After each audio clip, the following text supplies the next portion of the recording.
Excellent. Thank you for that lovely introduction, Tracy.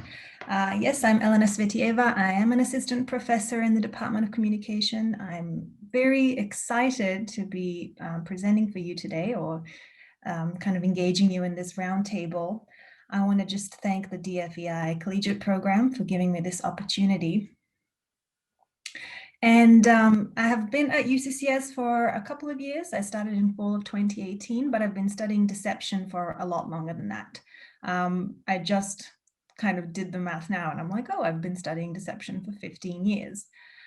My initial interest in deception was very much what was in vogue at the time, which was how do you tell when somebody's lying. This was sort of the post 9/11 days, and we were all kind of fascinated by the idea of being able to notice malintent in other people. However, over time, my interest in deception definitely changed, and it's kind of more about why we lie and what kind of attitudes we have towards deception.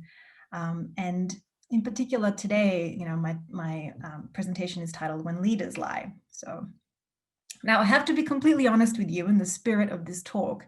As soon as I sent my title over, When Leaders Lie, I kind of instantly regretted it. And then, the presidential debate happened like last week, and I regretted it even more. And then, the news cycle just kept going, and it turns out that 2 weeks is a really long time. And there's just a lot. But what I don't want to do is bring that baggage into this presentation. What do I mean by that? I don't want to give you the impression that this is going to be some sort of, ethical post-mortem where we look at all the lies that leaders have told us and why they do it. We're not going to be ruminating and observing from kind of our moral high ground all the ways in which we have been victims of falsehood. That is not the purpose of this presentation at all. And that is not the purpose of leadership education either. Actually, we're going to be putting the spotlight on ourselves in this particular roundtable. I'm going to be asking you some difficult questions. I'm going to be asking you to be honest with yourself about, how much you lie and why you lie. Because the idea is that when we are honest with ourselves about this particular topic, rather than thinking that it's something that, other people do or that our leaders do, then we're able to help our students understand how they might be able to navigate this kind of rather fraught moral landscape and this very basic human communication decision. So that's kind of my preamble as to why I somewhat regretted the title that I chose. So what we're going to do is we're going to start with ourselves, like I warned you. So this is going to be a personal reflection, and I want you to think about all the last 3 days and all the interactions that you have had with your family, with your colleagues, with your friends, with your partners, with your students. And I want you to think about all these interactions and the various modalities in which they happened, whether it's something like this, whether it was a Teams meeting, maybe it was, you replying to a student email, maybe it was you talking to your partner at the end of the day face-to-face. So I want you to think about the last 3 days and all these interactions. And then I want you to consider how many lies, equivocations, small little fibs, exaggerations you told. And I want you to remember that lies do come in all shapes and sizes. So, yes, of course, there are those outright lies where you literally tell someone something that you know not to be true. But there's also things like equivocations where you kind of, you've engaged in equivocation when you've said something that's technically true, but it nonetheless gives a misleading impression. There's also, don't forget, lies of omission. Sometimes we don't tell somebody a piece of information that we know they would really like to know, or they would be very much interested in knowing. So little white lies count as well, okay? Telling someone you like their haircut, telling someone that their rear looks excellent in those pants. So think about all these kinds of lies, right? And be honest, right? This is the moment. And think about your reasons also for why you told those lies. We'll come back to that a little bit later. But make a mental note of this particular number, Okay, so let me give you just a few seconds to reflect on this.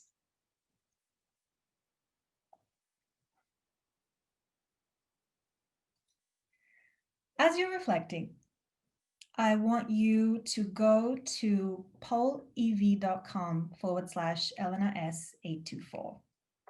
Okay, this is my poll everywhere. I'm going to be using this polling page a lot during this presentation. And I want you to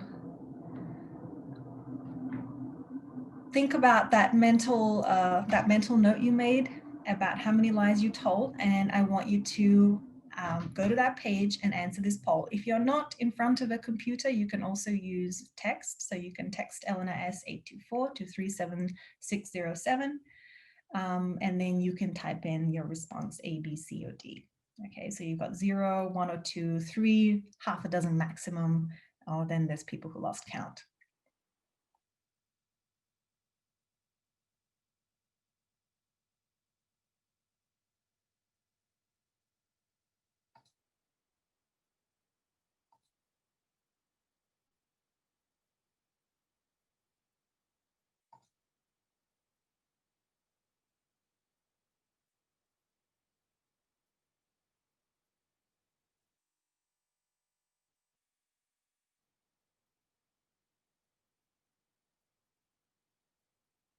Okay, let's see what we have here. And I also made these polls anonymous, by the way, because I wanted to encourage you to be honest. So your name is not associated with any of them. So this is going to be more fun if you can kind of be honest and say what you think.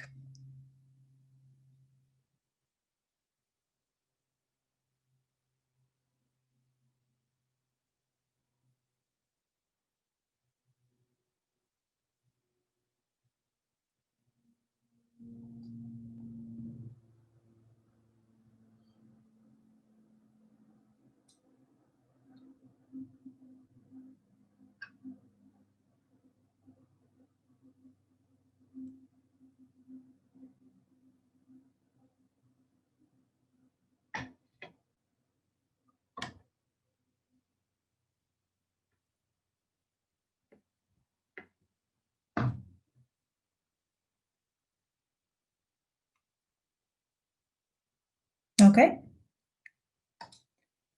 So here are the results of the poll. So almost half of you said that you told 1 or 2 lies in the past 3 days. Okay, and then we have some of you who are telling, the vast majority of you are basically telling no more than a handful of lies. And then there's 8% of you who can't even answer this question who can't even answer this question honestly. So this is pretty much tracks with what we find, right? There's been studies that have looked at, like diary studies and things like that, that have examined how often people lie. And in general, you will find that people lie pretty much on a daily basis. They tell 1 or 2 lies a day. So what you're kind of reporting here pretty much tracks with that. Okay, a very small number of people tell many, many lies. And, and then we have about 8% of people here who are claiming to always tell the truth. We're going to question that.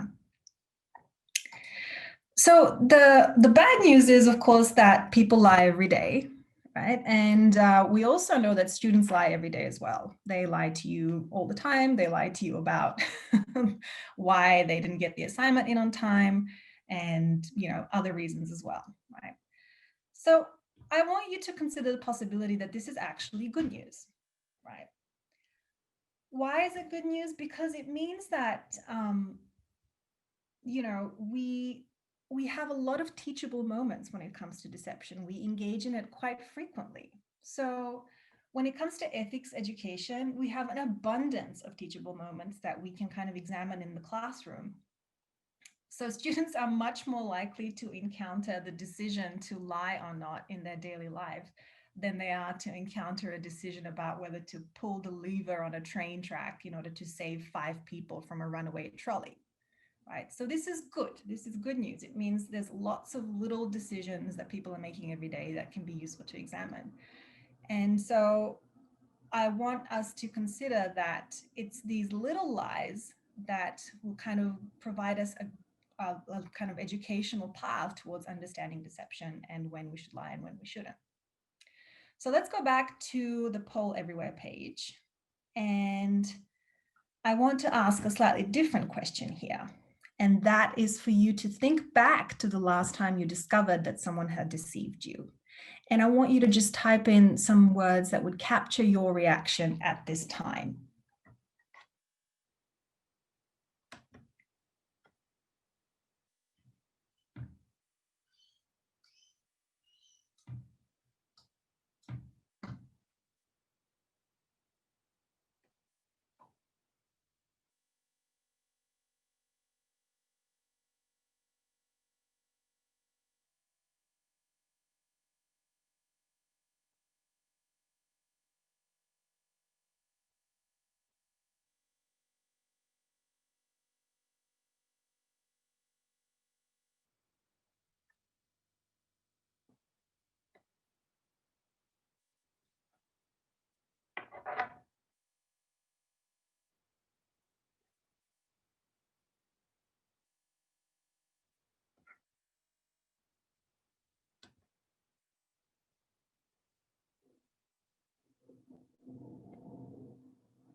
Well, I think you're painting a really interesting picture here, right? What do we see central to our reactions? Disappointment, hurt, frustration, okay, confusion. Okay, I'm not seeing, we also see surprised here, shocked, angry. Okay, these are not positive reactions to being deceived.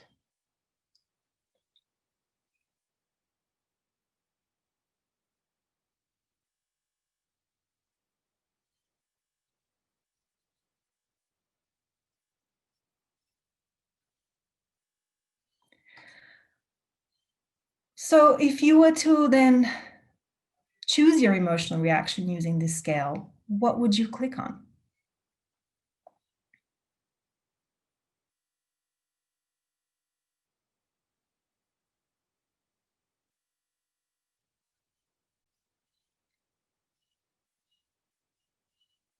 There we are.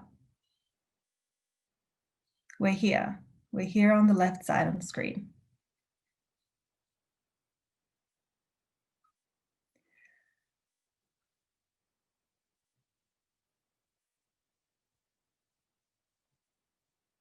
So isn't it interesting? Okay, most of us lie every day. We tell lots of lies, okay, maybe even one or two a day, to people that we love, to people that we collaborate with, to people that we care about. But when we think about how we feel when we find out that somebody has lied to us, we experience a whole swathe of negative reactions and emotions that really revolve around hurt, frustration, shock, anger, and disappointment. So what does this tell you? It tells you that we are very liable to have mixed feelings and messages about deception. So I present this quote to you just to kind of make us think about what's going on. It says, well-socialized people revere honesty and disapprove of lying and other forms of deception, right? We demand honesty from our partners. We demand honesty from our colleagues. This is what we want. And when we don't get it, we're very upset about it. At the same time, well-socialized people engage in deception regularly and skillfully. And it's not always just the small white lies. And we don't just do it for altruistic reasons, but to also gain advantage over others. So Judy Kettler, in her book, Would I Lie to You, which is something that I recommend if you kind of want a light, easy kind of introduction to this topic, she grapples with this idea that we're morally confused about deception. On the one hand, we prize honesty and demand it from those we interact with, all the while we engage with it every day. Okay. This kind of moral confusion is liable to lead to some negative consequences, I argue. So why do we lie so much? Most of the time, we are really well-meaning. Okay, so only a very small portion of the population is lying a lot in order to gain some kind of advantage, right? So if you're thinking of people like Elizabeth Holmes or the Enron scandal, that's a very small portion of the population. Most of us, we lie because we're well-meaning. And so I actually so Mary, I know you're on this call and you presented this ethical principles screen during your talk last time about, like the field of social work and, ways in which social workers can make ethical choices. And what I always, as soon as I saw that, I was just fascinated by it because truthfulness and full disclosure was there. But on the other hand, it seems like every single other moral or ethical principle supersedes it. So why do we lie so much? Because we have so many reasons in our mind morally to do so. Everything from trying to minimize harm to protect life. And so you can see that truthfulness and full disclosure, yes, it's here. Yes, it's at the bottom. It appears right there. But every single other ethical principle kind of comes above it and can supersede it. Politics aside, health organizations and other credible institutions have admitted to concealing information, for example, during this pandemic in order to control panic buying of personal protective equipment and save lives, right? That's that kind of protection of life principle right there. So we do it a lot because we have lots and lots of moral reasons that we can find to do it. What I'm suggesting, however, is that our loosening regard for the truth, even when it is well-meaning, can have certain negative consequences. And so if you want to kind of engage your students with this discussion, I highly recommend that you look at some of the reports released by Pew, and they've been looking at things like trust in America. And what you can see is that the general theme, if you look at these reports, and these were done, by the way, a couple of, even like last year or the year before that, right? I'm sure things are much worse now. But what you see, the general theme is that trust is decreasing. Okay, 2/3 of Americans say the federal government intentionally withholds important information from the public that it could safely release. 61% says the news media intentionally ignores stories that are important to the public. And actually, this rising distrust is interpersonal as well. There's decreasing levels of interpersonal trust, right? The trust you have with the neighbors and people that you interact with. So this rising distrust can also contribute to problems like our inability to talk to each other across the aisle or deal with the kinds of major threats and issues that we face, like, healthcare and income inequality and climate change, you name it. So it sometimes means we can't even agree on the same set of facts. So if we don't put a greater premium on truth, I argue that there are some consequences. And this is a great way to start engaging your students with these discussions about what is going on with deception and honesty and what, how is the landscape of American society changed. So what does the path to greater truthfulness look like? Well, my goals for this workshop with you today are to they're basically 3 learning goals for your students, and ones that I've kind of been working on with my students. And I call them clarity, consequences, and courage.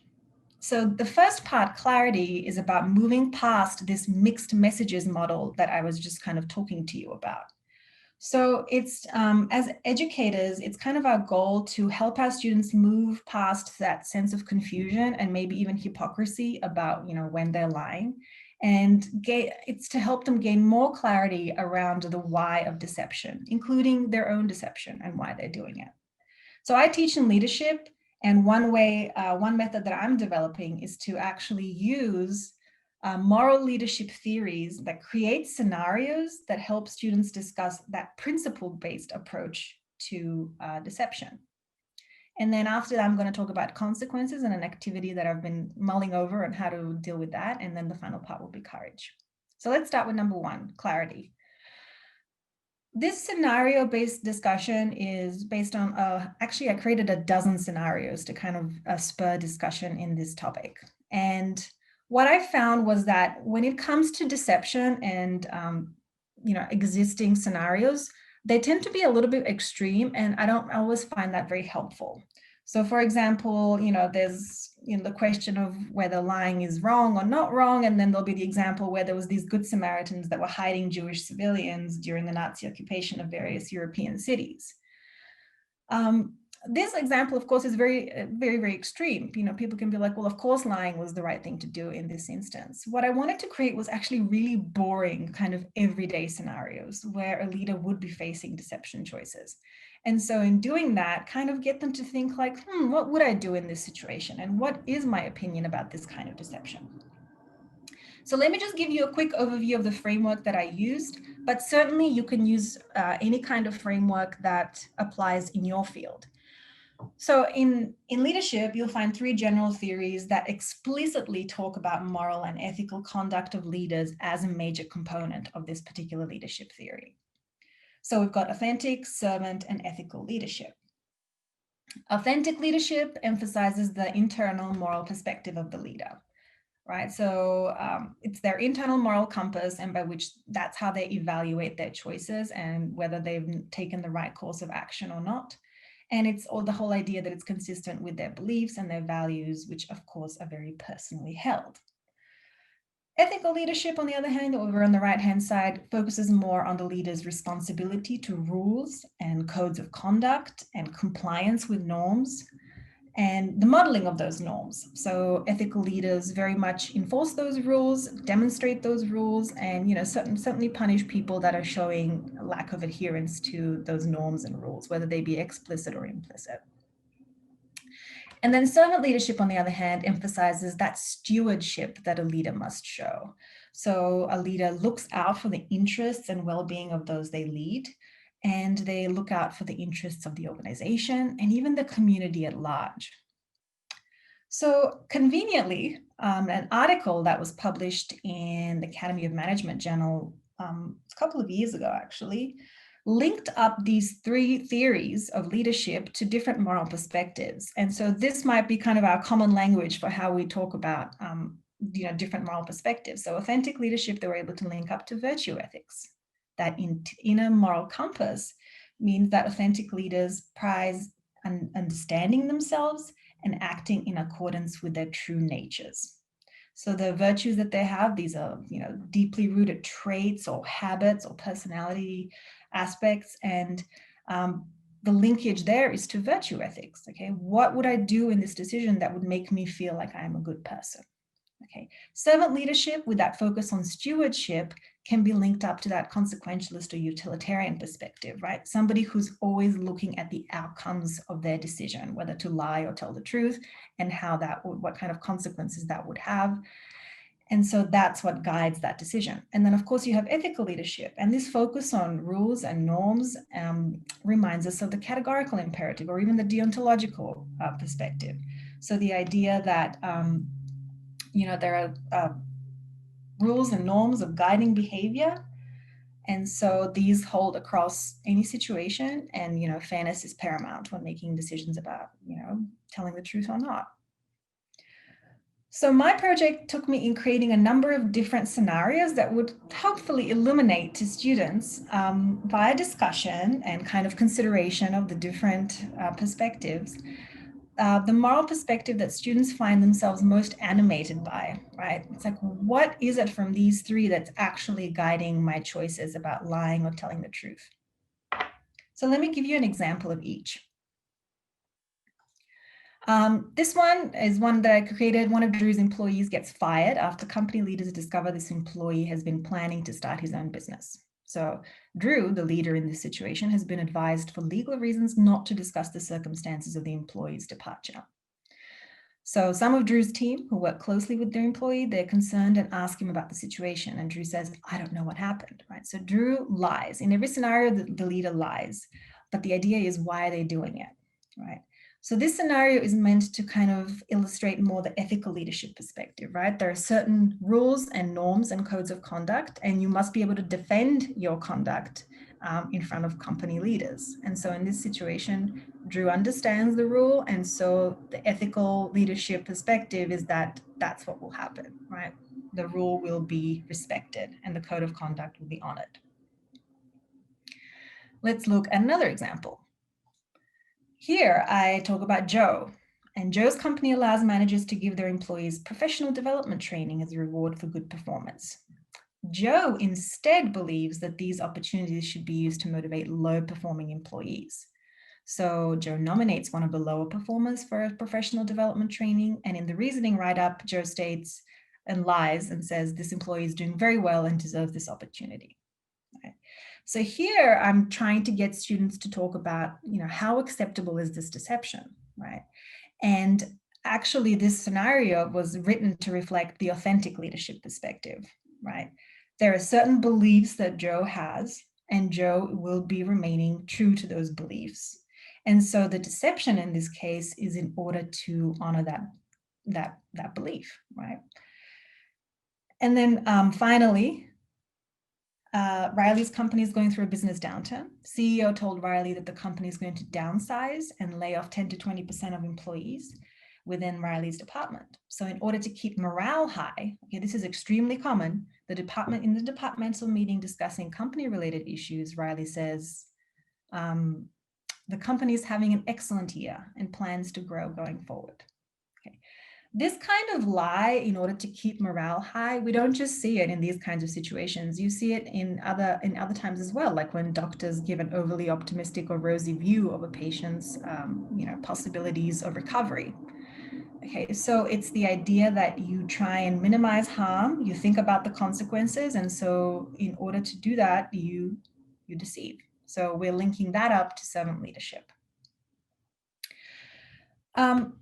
This typology can be, this approach can be adapted to whatever typology that you use in your field and whatever you're teaching in. The basic idea is that students, through discussing the acceptability of these various deception types, they can discover a principle that they can stay true to, right? Rather than staying true, telling the truth all the time, it's about staying true to a particular principle.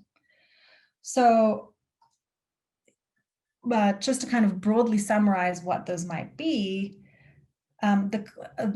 students will gain clarity about which of these approaches best describes how they think about lying or telling the truth. So whether in ethical leadership, they think about the ethical standards that they'd hold themselves to and hold others to, or authentic leadership, they think about the course of action that would be consistent with their core beliefs or values, even if others do not agree with them. Or servant leadership, thinking about how the behavior would affect the well-being of others. Okay, so the clarity gained from this process of discussing all these various scenarios is that lying becomes, a conscious principled act almost.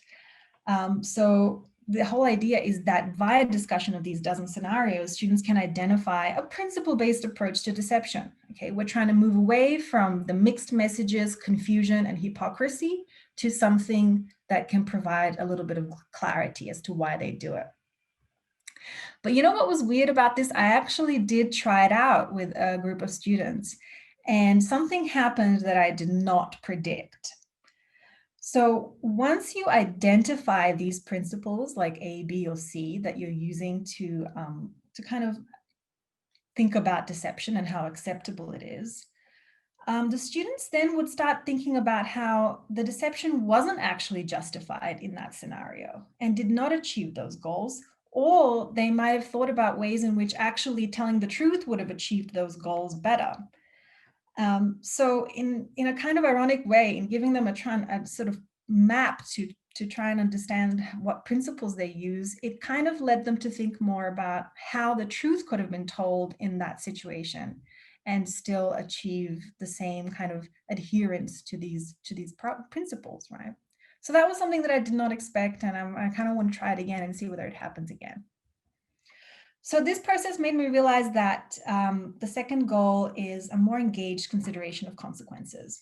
So one thing that I'm keen to try that I haven't yet, and I'm very curious to hear what you will think about this idea, but it's to actually do a kind of create your own adventure story kind of exercise with students. And this is something that I think would actually work well in online asynchronous formats. Just because, we're all thinking about that now and how we can kind of engage students in something meaningful, but, rather than kind of that feeling that sometimes online or remote work can feel like busy work. So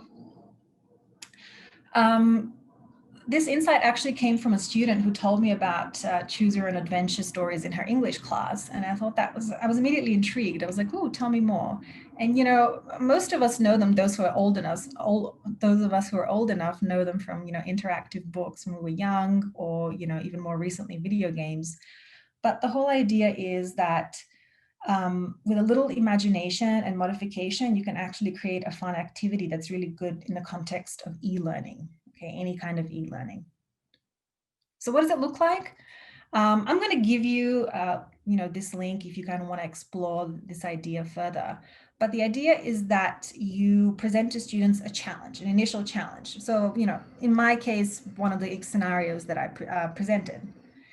And so students then collectively brainstorm the consequences of each particular decision, right? Again, can be adapted to whatever ethical decision-making process you're looking at. But in my case, obviously it's lie telling and telling the truth. And so students will brainstorm the potential consequences of each of these. And then these consequences become a new challenge, which requires another choice to be made, which of course carries with it consequences down the line. And so you can actually kind of do this asynchronously, where students work in groups in order to create each iteration of consequences and so challenges. And so it could be a situation where you have the whole class involved using sort of, imagination, but critical thinking as well, in thinking about what the consequences are and what the final outcome is of this course of action. These are just to increase thinking about these ideas, to increase consideration of consequences. So it, if students are working in groups to do this, it would only take 2 challenge and consequence levels to have a class activity in which everybody could be involved. And like I said, it could all be done asynchronously. You could have a diagram like this with little boxes labeled and, assign boxes to particular groups of students. So like I said, this is the link to the model that I used, but I'm happy to provide that link as a resource for you to take a look at. Okay. I want you to indulge me in one final personal reflection. So I want you to think back to a lie. It can be one of the ones that you were thinking about in the initial reflection from the past 3 days. Maybe it's even one that you told recently, but further back into the future. And what I want you to kind of now reflect back on is really the reasons about why you told that particular lie. So I want you to answer this question for me, and that's in what's holding you back in speaking the truth in this moment? Why did you lie in this particular situation? So again, the poll is anonymous. Feel free to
An interesting picture that I'm getting. I don't know what you guys are seeing. I'm seeing a lot of conflict avoidance, not wanting to, you know, uh, hurt somebody's feelings. Okay, I saw a lot of that, fear of hurting their feelings, not wanting to, in any way negatively impact that particular relationship, whether it's a personal or a professional one.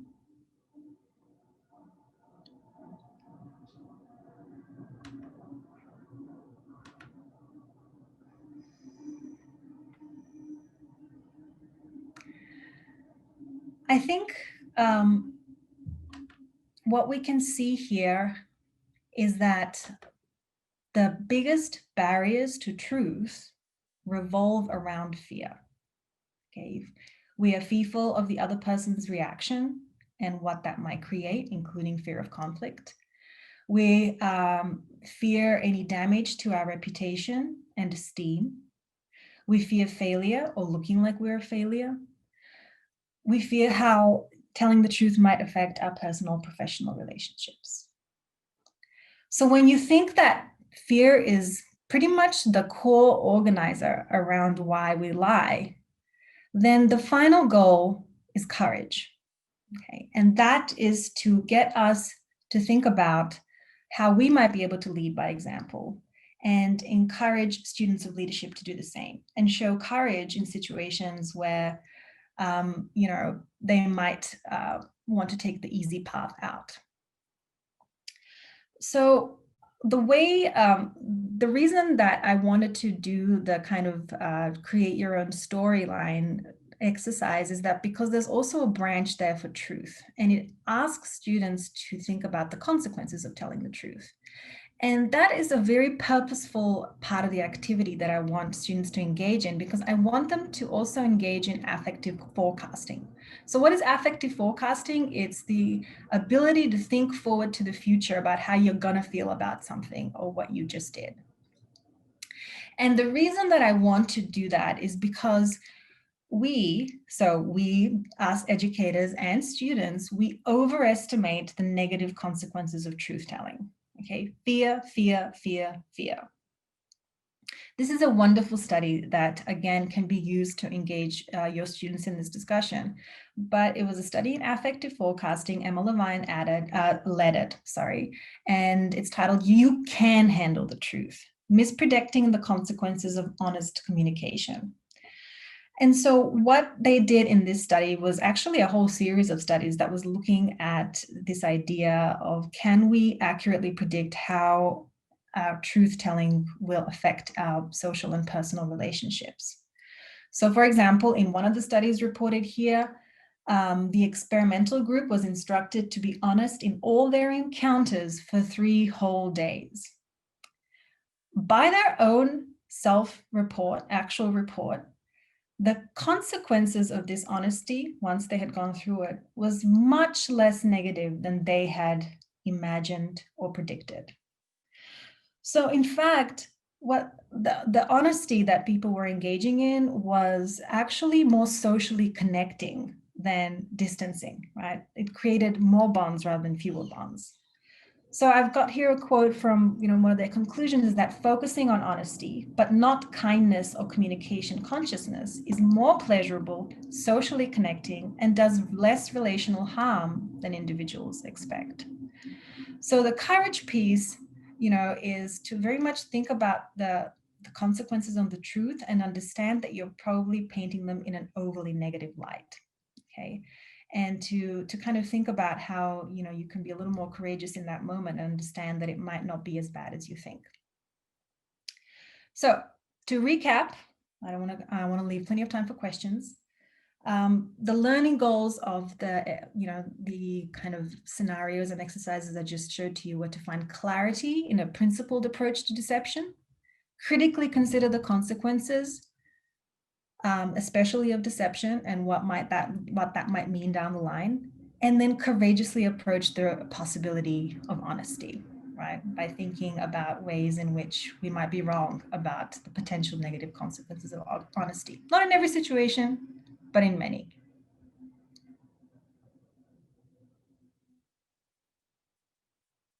I think I just cut out there for a second. think you're fine. Are we ready for questions? We are.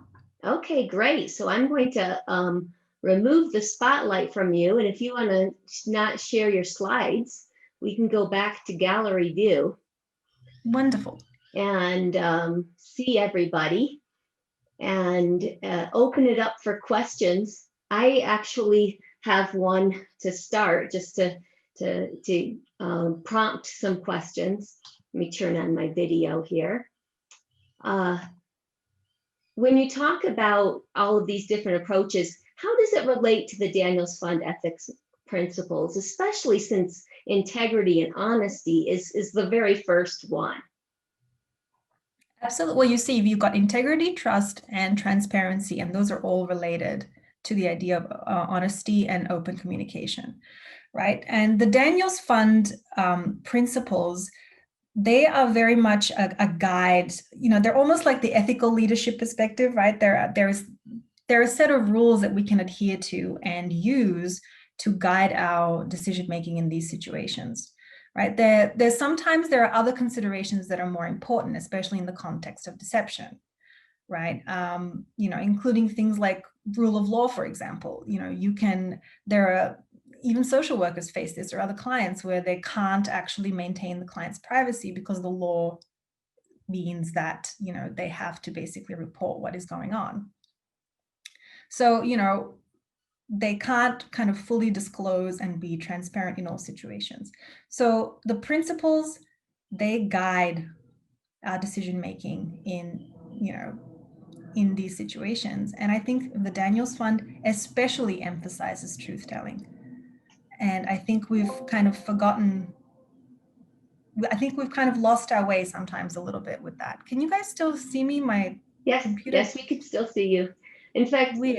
If anyone else has a question, you can raise your hand and Elena can call on you, or I can, and or if you have a question, you can put it in the chat, but I think we'd prefer to hear from you. What do you think of these ideas? I don't know how to raise my hand, but this is Les. My question is about the model that you presented, the servant leadership, ethical leadership, and authentic leadership. Mm-hmm. They sounded to me like a rationale for using deception that would put people at ease about lying, make them feel that it was okay. And I was super glad that you followed up by saying that honesty creates better social connectivity and it has fewer consequences. But that earlier model was unsettling. Oh, okay. Sorry guys, my computer has just gone dark, but I can hear your voices, which is fine. So Les, I understand what you're saying, and that might have been, you know, controversial to some people. You know, I don't actually believe in kind of black and white ideas. So deception is a social tool. It's something that we've evolved to use. Other animals can use it as well. You know, chameleons kind of deceive because they try and sort of save their own life by blending into the background. So I don't necessarily want to paint deception as something that has this uniquely negative, immoral connotation. Sometimes it is the right choice. And obviously, like when I talk about, you know, civilians hiding, you know, Jewish citizens, you know, during the Nazi occupation, you know, that's what I'm talking about. So I don't want to paint a really simplistic picture of like, you know, deception is always the wrong choice. It isn't. But what I do want to get away from is this sense that, you know, we have this very confused moral perspective, and I think it can make us feel horrible about what we're doing. In fact, this the consequences of deceiving is that it increases your heart rate. It has this kind of cardiovascular load on your body. But there are other consequences as well. We notice there are you know, people who lie a lot, they tend to, you know, have high rates of cancer and things like that. So lying can exact a toll on us physically and psychologically. And so when you have a more principled approach and you understand why you're doing it, it can kind of protect you from that almost internalized shame, you know, not to use overly kind of Freudian and sort of psychological concepts here, but it's to protect you a little bit from that and make you understand that sometimes it's what you must do. But I do think that we've lost our way in terms of overemphasizing every other ethical principle above lying. And I think we need to, above telling the truth. And I think we need to walk it back a little bit and sort of think about ways we can be more honest in our day-to-day lives. Thank you.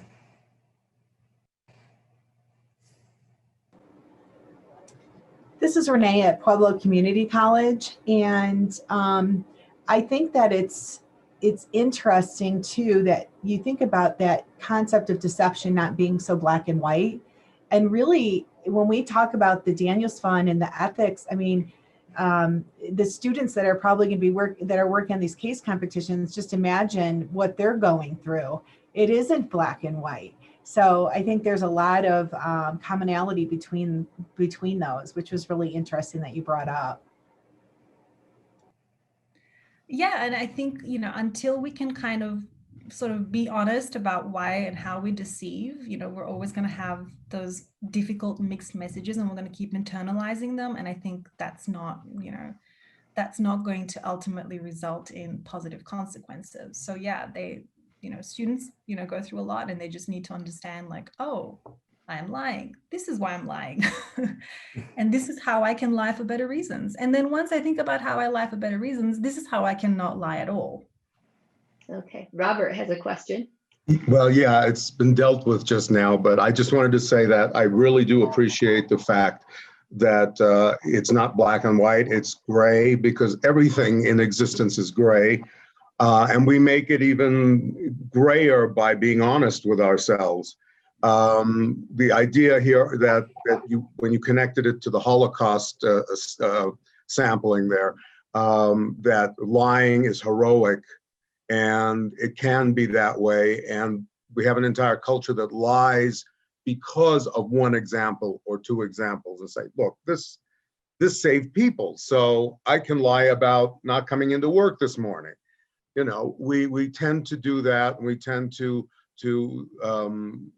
ridicule ourselves when we're doing it, but it's all in the service of keeping our identity to the way we want it to be, and to be brave and so forth, when we actually aren't.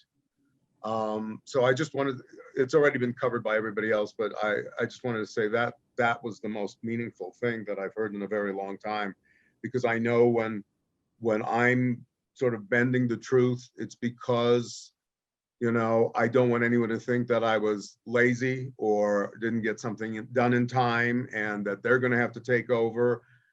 And why not, when other people are lying in such great volumes? There's also that. And I'm amazed. I've been watching my students about how they're reacting in this world of lie that we happen to find ourselves in suddenly in 2020. And it has an effect. It has an effect in the sense that I'm teaching high flex, and that means I'm doing it in person, and I'm risking something by doing it in person. And I love to teach in person, but I'm finding students taking off and supposedly doing it at home, remote, for this important way of staying healthy. But I find out later, where were you? We were talking and your name was on the screen, and it's been 2 hours, and oh, I had to go feed my dog. And it's like, for 2 hours? Yes, he's in Denver. And I said, wait a minute. Okay, so you came onto the screen and acted like you were participating in a live class remotely, but you drove to Denver to feed your dog and back again. Well, I didn't want him to starve, she said. I said, well, think about the consequences there. Think about, how do you feel about that? And we got into this whole conversation about ethics and lying. And again, it came up. Well, everybody's lying now anyway, so who knows what the truth is? And I said, do you really feel that this is something you want to be representing? Yeah.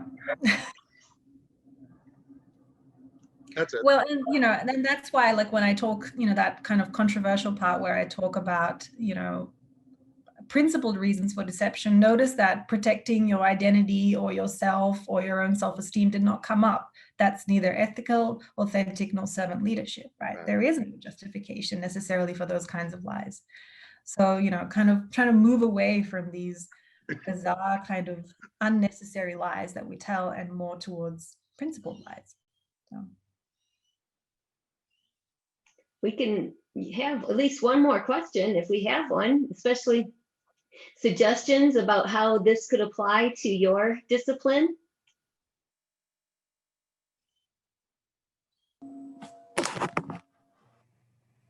This was more of a comment, it was more of a comment that I had. It was that I never really thought about lying that way. I always thought it was, just a bad thing. And then sometimes you would get like a negative consequence from lying. If when you lie,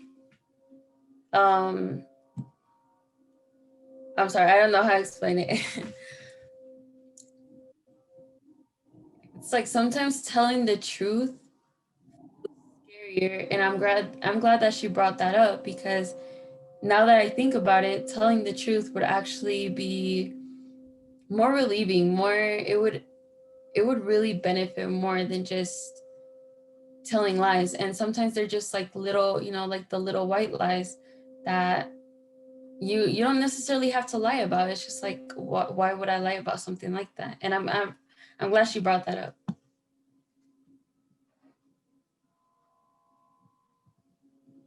Yeah, I think it's important to kind of, like I said, be honest with ourselves about deception and why we're lying. And I mean, there's research that shows, like, when people kind of eliminate those kinds of small unnecessary lies, there was actually some improvement in their health outcomes as well, which is, just kind of strange to think about. But it's important. It has personal consequences and it has societal consequences. So I could just like summarize what I kind of the point I wanted to make. Okay, Elena, there's two more questions, so I'm going to ask them for one person that put it in chat. Les says that, how would you respond to the person who left the chat, no lies? I'm not sure what that meant. Was this like this person left in outrage? Oh, okay. All right. I understand now what it was. One person had to leave at 3 o'clock. And instead of giving an excuse, he actually told the truth that he had another commitment. Okay. And I've gotten a couple of emails too from people who said, I can't make it for this reason or that reason. And, I remember my mom making excuses that weren't true when I was growing up. So, how do you handle, those, I mean, people who are actually telling the truth? It's okay, right? Look, I mean, the thing about excuses is that, sometimes we find ourselves like creating these ridiculous excuses when the person does not necessarily need one. They didn't request one. They're not going to, necessarily think any less of you if you just said, sorry, I can't make it. I have, other commitments. And that other commitment could be, I just want to have a meal by myself in quiet, in the peace and quiet of my own home and not be on Zoom or whatnot.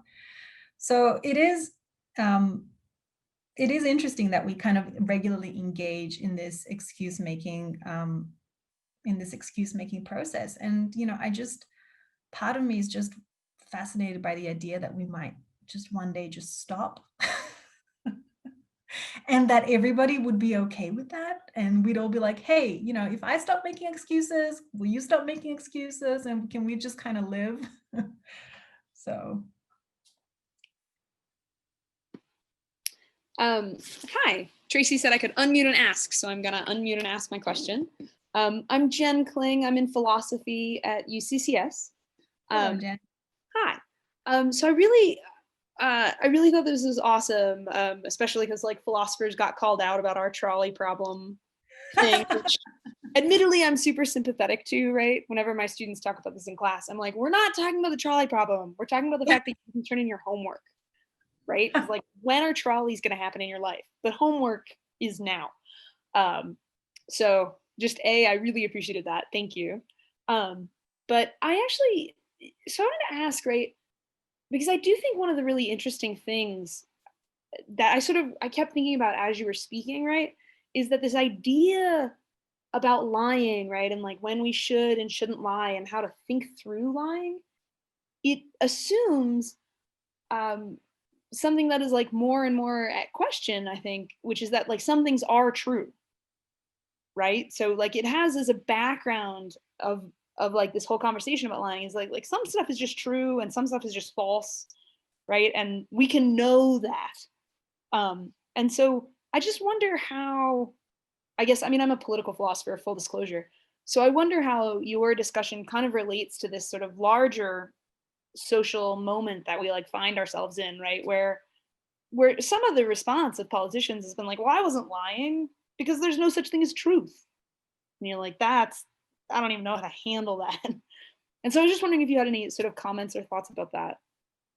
I think about it a lot. Yeah, no, I get what you're saying. I think about it a lot. It frustrates me and keeps me up at night, right? The whole idea that you know, and I understand why we've moved into like a society where it's sort of been like, well, your truth is your truth, my truth is my truth.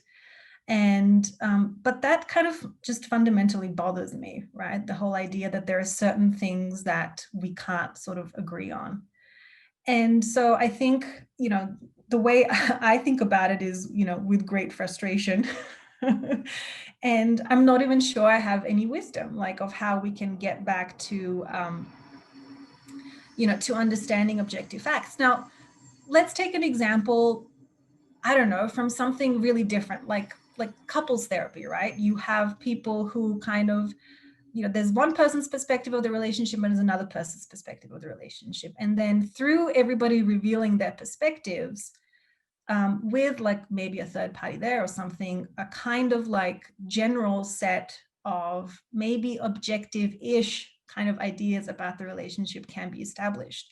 And so kind of broadening that out to kind of society at large is that we need to actually start talking about our perspectives, okay? They don't have to be the objective truth, you know, but they're certainly true in the sense of how we experience the world. But if we're not doing that, then we can never get to the stage where we're talking about, or where we can come to an agreement about, you know, what in fact we see that's similar. Thank you, everybody. Really I'm sure you can have lots of discussions about this. And so we do have, you know, you can always email or send in a request. With that, I want to just promote that we have lots of events. And if you have an idea, let me know. And thank you so much for joining us.